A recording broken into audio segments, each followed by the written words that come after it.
Adik mendiang Vanessa Angel, Mayang Luciana ungkap kekecewaannya lantaran tak bisa bertemu dengan keponakannya Gala Sky saat momen ulang tahun. Melalui video yang beredar di media sosial, Mayang Luciana menyebut bahwa dirinya ingin hadir dalam momen ulang tahun keponakannya, Gala Sky pada 14 Juli 2025. Namun, keinginannya tersebut tampak tak disetujui oleh ibunda Fuji An. Tampak sangat ingin bertemu keponakannya. Mayang pun berusaha menghubungi Pak Faisal dan Bu Dewi dengan kata-kata yang sopan. Usai berusaha menghubungi Oma dan Opa Gala, Mayang pun mengakui bahwa dirinya mendapatkan balasan seperti kemarahan dari Bu Dewi. Bahkan diakuinya, ucapan salamnya tersebut tidak dibalas oleh Bu Dewi. Mayang merasa bahwa balasan dari Bu Dewi di luar ekspektasinya.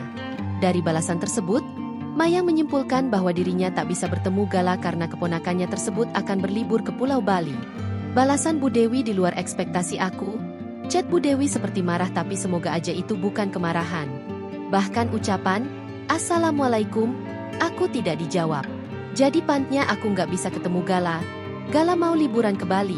Sambung Mayang. Balasan pesan dengan nama Bu Dewi Gala pun beredar luas di media sosial. Dari pesan tersebut, terlihat bahwa pengirim pesan menyebut bahwa Mayang terlalu banyak alasan. Dari pesan balasan tersebut pun, Mayang menyimpulkan bahwa ibunda Fuji melarang dirinya untuk bertemu dengan Gala Sky. Download Tribun X sekarang, menghadirkan lokal menjadi Indonesia.